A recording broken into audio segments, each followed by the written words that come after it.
Assalamualaikum warahmatullahi wabarakatuh. Inilah kisah Habib Ja'far dan Gus Dur. Gus Dur memasuki salah satu mal di Jakarta, entah bertujuan apa gerangan ke mal. Boleh jadi mau ke Gramedia atau ke bagian pakaian. Secara tidak sengaja, kebetulan ada seseorang yang memanggil namanya. Gus Dur. Merasa ada yang memanggil, Gus Dur pun menoleh ke arah orang yang memanggilnya. Ternyata yang memanggil adalah orang yang sangat dikenal oleh Gus Dur, yaitu Habib Ja'far Al-Kaf Kudus. Karena memang mereka berdua adalah sahabat karib atau boloplek. Gus Dur menghentikan langkahnya dan berbelok menuju dan menghampiri Habib Ja'far Al-Kaf Kudus. Mereka berjabat tangan erat. Masing-masing tanya kabar dan berbicara ringan, ngobrol ngalor ngidul. Tiba-tiba saja, Habib Ja'far mengajak Gus Dur berkunjung ke toko kaset. Ya, toko kaset pita. Karena kisah ini jauh sebelum reformasi atau Orde Baru yang saat itu masih di puncak kekuasaan dan kekuatannya. Gus Dur waktu itu masih ketua PBNU. Habib Ja'far tahu kalau Gus Dur suka musik. Gus Dur pun bersemangat mengikuti ajakannya. Sesampainya di toko kaset, Habib Ja'far memborong kaset OB Miska dan dihadiahkan kepada Gus Dur. Sambil memberikan kaset-kaset itu, Habib Ja'far berkata, "Ini Gus, kasetnya yang bagus sekali," sembari menunjukkan kaset OB Miska. Lanjut Habib Ja'far, "Begini lagunya Gus. Sungguh aneh tapi nyata orang buta jadi presiden," dengan suara lantang dan dinyanyikan berkali-kali oleh Habib Ja'far. Syair itu pun gubah atau plesetan Habib Ja'far dari sepenggal syair "Sungguh aneh tapi nyata, takkan terlupa" yang terdapat dalam lagu Kisah Kasih di Sekolah karya OB Miskak yang meluncur tahun 1987. Tentu saja, Habib Ja'far tidak berniat menghina dengan kata buta.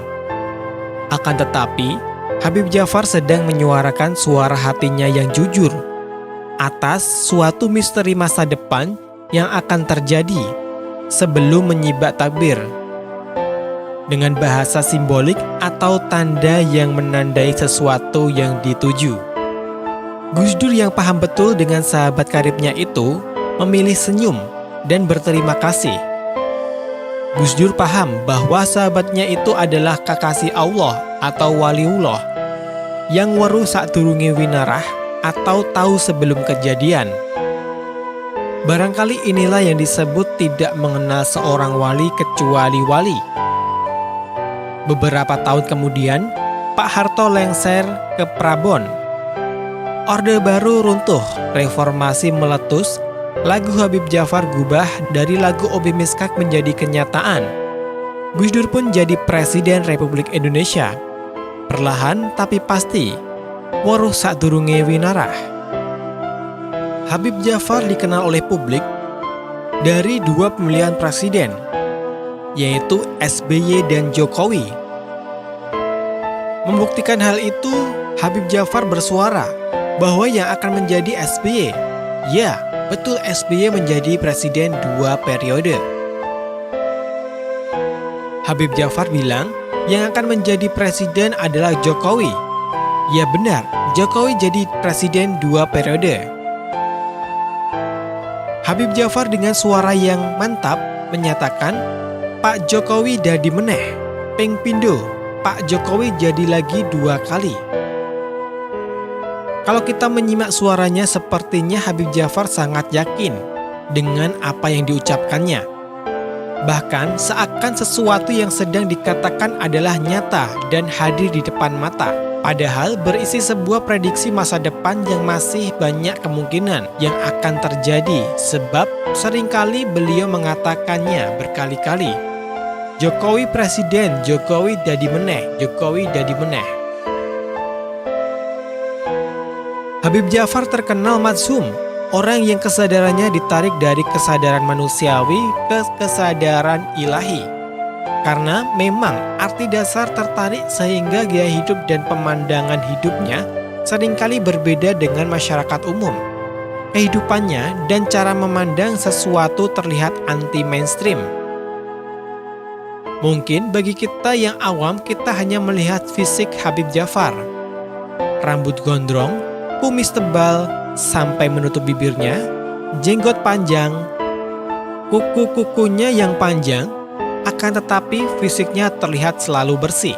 Tapi kita tidak tahu gerakan perubahan substansial yang terjadi di alam spiritualitasnya yang dinamis dan dahsyat. Ada suatu hal yang bagi saya menarik dari pakaian Habib Ja'far, yaitu beliau konsisten menggunakan kopiah hitam. Bagi saya, Habib Ja'far menggunakan kopiah hitam itu mengandung pesan simbolik kepada umat Islam. Kopiah atau peci hitam merupakan simbolik kesolehan keislaman yang bersinergi dengan kesalehan kebangsaan. Mayoritas masyarakat Muslim Indonesia menggunakan peci hitam. Peci hitam dipopulerkan oleh Bung Karno, hingga orang Mesir menyebutnya Holan Suah Ahmad Soekarno. Ada salah satu teman yang menghadiahkan panji hitam pada salah satu pemikir Muslim Mesir. Dengan refleksnya, si pemikir berkata, Hola Suah Soekarno, rojulun kabir. Peci Soekarno, orang besar. Boleh dibilang peci hitam sebentuk representasi nasionalisme Indonesia. Habib Ja'far dengan sengaja sedang memberikan pesan nasionalisme, sekaligus pesan Islam Nusantara. Sebab peci hitam sejatinya sudah ada dan dipakai kaum santri dan tukang sate jauh sebelum diviralkan oleh Bung Karno, sehingga Bung Karno menggunakan peci hitam sebagai representasi masyarakat Muslim Nusantara yang mencintai bangsanya. Peci hitam paling sederhana dan paling mudah untuk ditangkap maknanya oleh semua masyarakat Indonesia. Habib Ja'far sangat mengerti itu.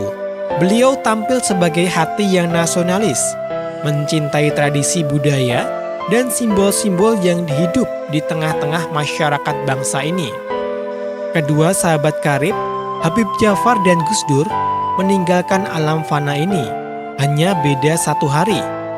Gus Dur wafat pada 30 Desember, sedangkan Habib Ja'far 1 Januari.